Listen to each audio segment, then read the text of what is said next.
Welcome to Update News at 10 with me, Renee Fong. The Royal Malaysia Police has opened several investigation papers over the meat import cartel scandal. Inspector General Police Tan Sri Abdul Hamid Badur said the police had received many reports regarding the matter from individuals and non-governmental organisations, NGOs. Tan Sri Abdul Hamid said the police will assist the Domestic Trade and Consumer Affairs Ministry with investigations into the case.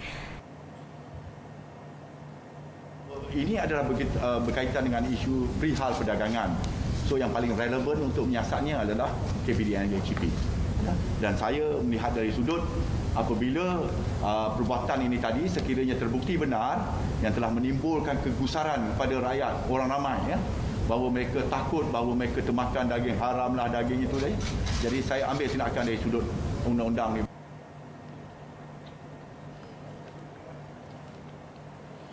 The Dewan Negara was told today that a frozen meat importer allegedly involved in the meat cartel scandal in Johor will be charged in court tomorrow for using a fake halal logo on its vehicles. Deputy Minister of Domestic Trade and Consumer Affairs, Datuk Rosul Wahid, also refuted the allegation that the government was trying to protect certain companies or those involved in the issue of great concern among the Muslims in the country. Kita bukan tak mahu nak reveal nama yang terlibat ini. Tapi ianya ialah kerana satu syarikat, esok kita akan tuduh satu company, syarikat ini satu syarikat, dia ambil daging, kemudian dia chop gunakan syarikat lain. Saya harap Bisna tu faham. Mana dia ni satu pengumpul, kemudian dia ambil satu daging, dia chop satu jenama yang menjadi demand yang tertinggi dan harga yang paling mahal. The Deputy Minister explained that the government had never underestimated the issue and had taken some firm action against those involved. At the same time, he also repeated that the report alleging that the meat cartel's activity has been going on for almost 40 years. The Malaysian Armed Forces ATM confirmed that there was a cyber attack on its data network yesterday. Its Commander General Tan Sri Effendi Buang said the incident was detected by the Defence Cyber and Electromagnetic Division BSEP as well as the ATM Cyber Defence Operations Centre CDOC. In a statement today, Tan Sri Effendi said the attack only involved certain segments that had been placed out of the network from the very beginning and did not affect the actual operation of the portal. He said as soon as the attack began, BSEP and CDOC implemented data traffic segregation for the purpose of obscuring the actual location of the classified data and thus protecting the network targeted by hackers.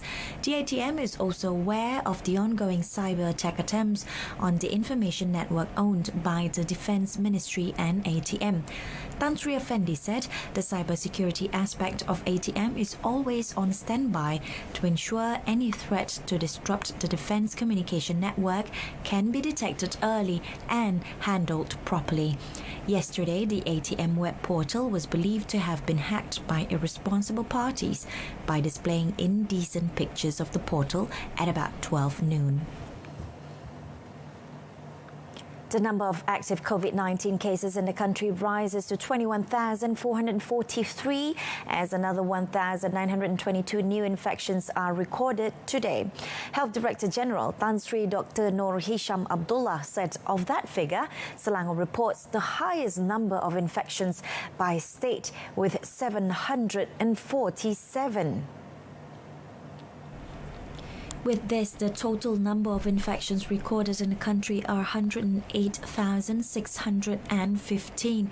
Currently, there are 117 patients being treated in the ICU, with 55 of them requiring ventilator support. Tan Sri Dr. Noor Hisham also said that the death toll rose to 457 after another 2 deaths reported today. Meanwhile, the Health DG said another 1,123 patients were discharged from hospitals today, bringing the total recoveries recorded in Malaysia to 86,715. Also reported was the number of active clusters, which rose to 220 after 3 declared inactive, while another 9 discovered nationwide. An enhanced movement control order (EMCO) will be enforced at Kamunting Correctional Centre, Kemta in Taiping, Perak, as well as its staff quarters effective tomorrow until 12 January. Senior Minister for Security Datuk Sri Ismail Sabri Yaakob said the decision was made after there was an increase in the number of COVID-19 cases in the facility. In a statement today, the senior minister said as of 24th December, the Health Ministry had screened 1,490 detainees and found 50 positive cases. He said the implementation of the EMCO at the centre was aimed at controlling the existing clusters and preventing the spread of COVID-19 to other detainees, staff and their family members, as well as the community outside Kemta. Meanwhile, a total of 142 individuals were issued with compound for violating the recovery MCO yesterday. The senior minister said 16 immigrants were arrested and 3 land vehicles confiscated under the Ops Benteng operation. He added that 93,728 Malaysians had returned from abroad between 24th July and 28th December, and 540 of them had been sent to the hospital for treatment.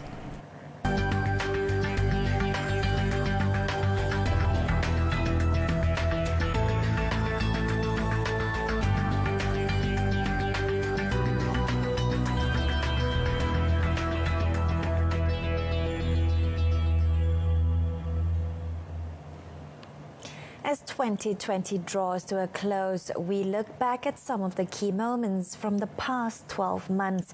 The Malaysian Parliament has been facing various changes, beginning with the change in the country's leadership, the postponement of parliamentary sitting due to the movement control order, and the implementation of strict SOPs. Other than that, the Parliament, which is the country's highest legislative institution, also saw the tabling of the most important supply bill since the formation of Malaysia. The third term of the 14th Parliament sitting was held amidst the country's war against the COVID-19 pandemic.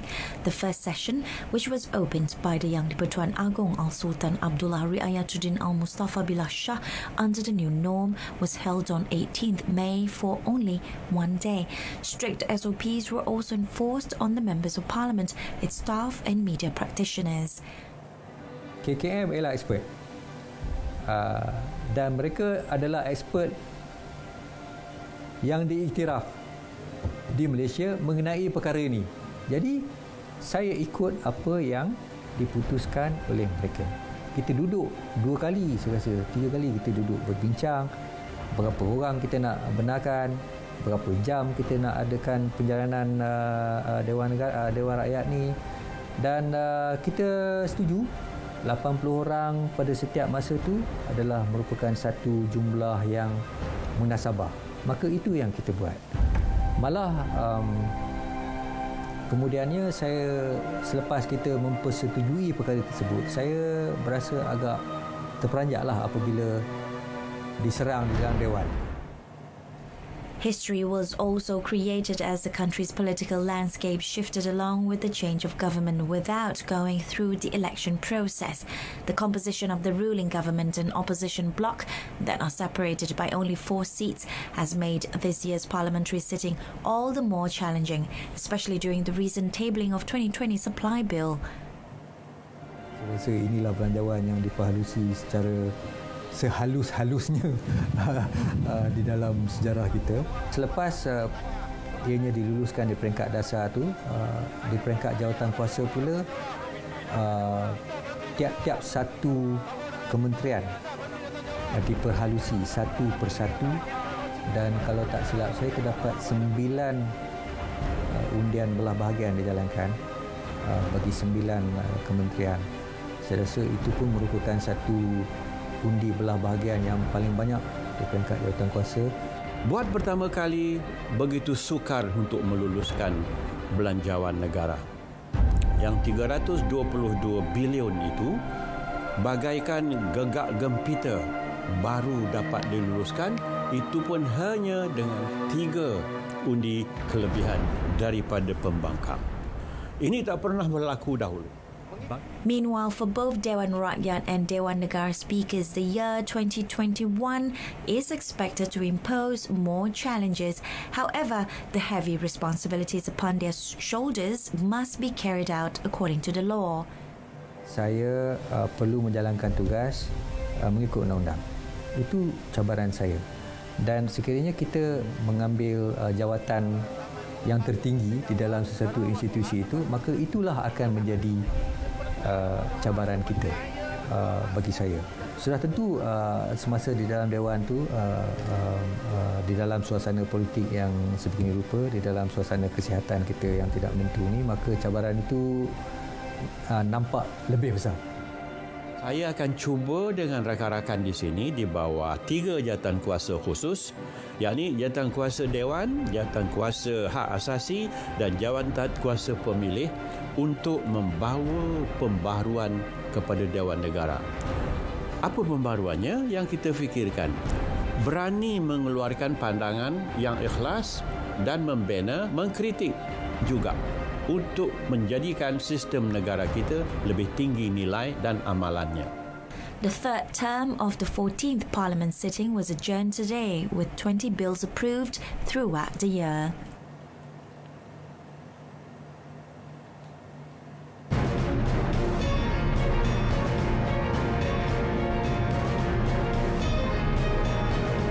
Coming up, abolishment of GST affected country's revenue.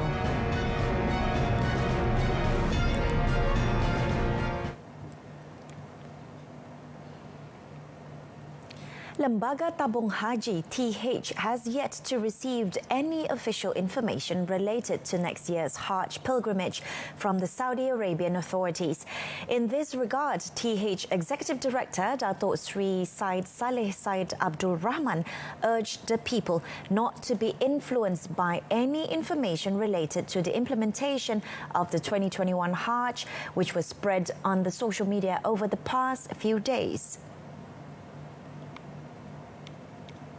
In a statement today, Datuk Sri Said Saleh said the Minister in the Prime Minister's Department, Datuk Sri Dr. Zulkifli Muhammad Al-Bakri, and the senior management of the TH were expected to hold a meeting with Saudi Arabia's Minister of Hajj early next year.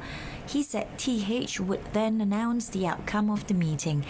Meanwhile, he urged the public to refer to TH to obtain authentic and official information regarding Hajj pilgrimage.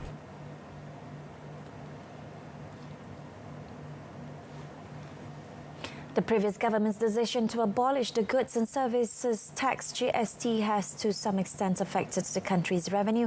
Deputy Finance Minister Wan Dato' Abdul Rahim Bakri said this was because the country faced a revenue shortfall when GST was abolished and replaced with the Sales and Service Tax (SST). Pada tahun 2015, kita telah memperkenalkan cukai GST dan akhirnya telah dimansuhkan pada 2018, dan pemansuhan itu sebenarnya adalah keputusan kerajaan pada ketika itu, dan seperti mana yang kita sedia maklum, apabila ianya dimansuhkan, sudah tentu sedikit sebanyak telah menjejaskan hasil kerajaan. Kalau kita lihat data pungutan cukai GST setahun lebih kurang 44 bilion, dan total bagi tempoh yang telah dilaksanakan itu sebanyak 133.1 bilion.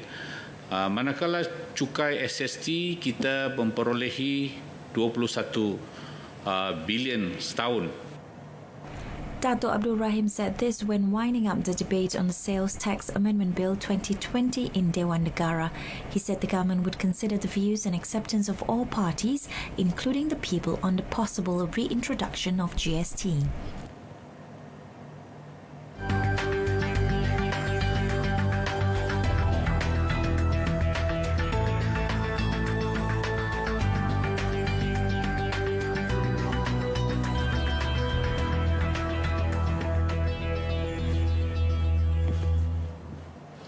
Back in March, Prime Minister Tan Sri Muhyiddin Yassin urged Malaysians to just stay at home as the government began initiating the movement control order to curb the spread of COVID-19.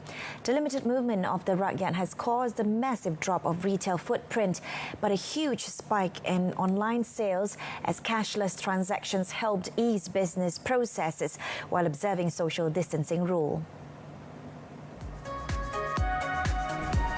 Between October and November, cashless transactions in Malaysia rose by 34.5% compared to between March and May. This could be seen as the Federal Agricultural Marketing Authority, Farmers Online Agro Bazaar, managed to record 8 million ringgit in sales until 30th November. In fact, other e-commerce platforms such as Shopee that hosted their yearly 11/11 event also tripled their sales compared to previous years. With that, the government has been running various initiatives to encourage entrepreneurs and small and medium enterprises SMEs to benefit from the e-commerce platforms. Kerajaan telah mempercepatkan usaha, memudah cara rakyat dan perniagaan, mengadaptasi pendigitalan bermula dengan inisiatif-inisiatif yang diperkenalkan dalam pakej prihatin, penjana dan kita prihatin sejak bulan Mac untuk membantu perniagaan memulakan penghijrahan digital mereka sendiri.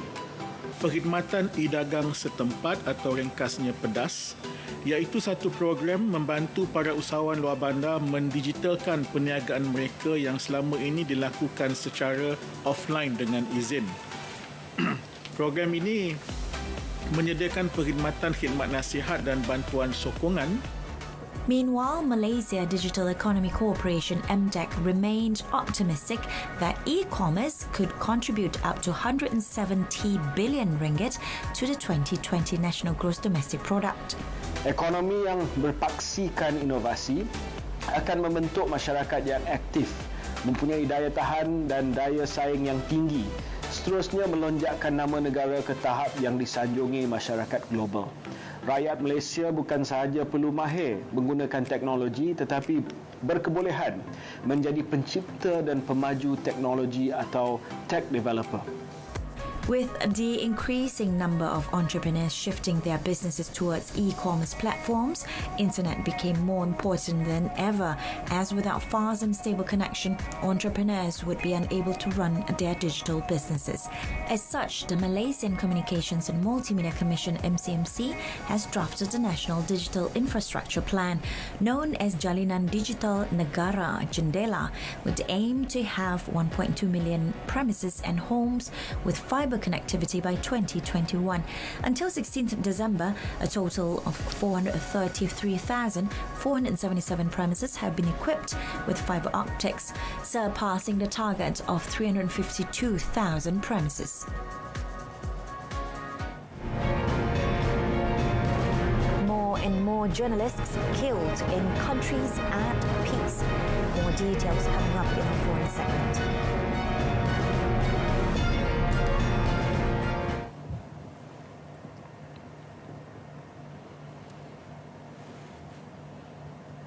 Four Bangladesh Navy ships on Tuesday took the second and biggest group of Rohingya Muslims yet from crowded refugee camps to an uncertain future on a bleak island 3 hours from the mainland.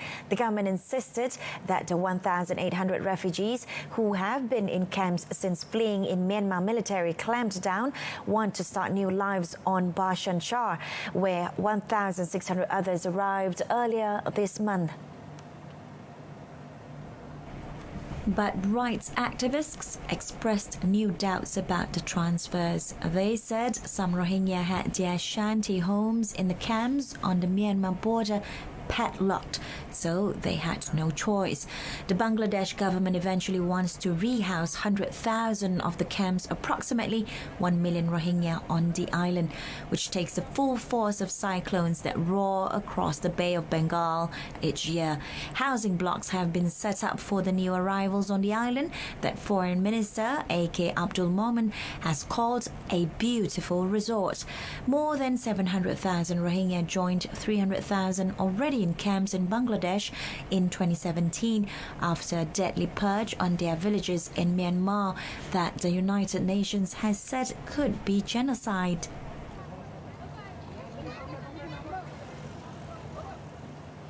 70% of journalists killed in 2020 were killed in zones of peace, according to figures drawn up by Paris-based NGO Reporters Without Borders, RSF. Pauline Ademevel, editor-in-chief of RSF, says these journalists are deliberately targeted and eliminated for having published investigations that embarrass governments and criminal networks. According to the report, 50 journalists and media workers were killed in connection with their work in 2020, the majority in countries that are not at war. The figure shows an increase in the targeting of reporters investigating organized crime, corruption or environmental issues. Reporters sans frontières a publié un rapport ce matin sur le nombre de journalistes tués dans le monde en 2020. Ils sont 50, donc c'est un chiffre qui est semblable à celui de l'année dernière, 53 morts, mais avec des nouvelles tendances qui se dessinent, notamment un chiffre très élevé des journalistes tués dans les pays en paix. It highlighted murders in Mexico, India and Pakistan. Mexico was the deadliest country with 8 killed.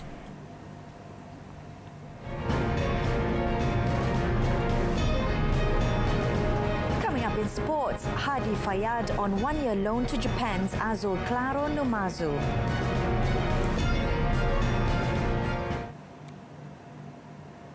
National Under-23 football striker Hadi Fayad Abdul Razak will be playing for Division 3 club Azul Claro Numazu in the Japan Professional League, J-League, beginning January on a one-year loan from Fagiano Okayama. The 20-year-old player has been with Division 2 side Fagiano Okayama since October 2018, making him the first Malaysian to play in the J-League. Yakult Malaysia Managing Director Hiroshi Hamada said the move taken following discussions between his company, Fagiano Okayama, and Hadi Fayad would enable Hadi Fayad to gain more playing time and match experience. Meanwhile, Hadi Fayad said he was excited and looking forward to proving himself with his new team, who are based in Numazu, Shizuoka. Perpisahan ini hanyalah sementara. Saya akan kembali ke Okayama yang pasti, dan saya tidak sabar untuk start new season saya bersama Numazu. InsyaAllah saya akan lakukan yang terbaik.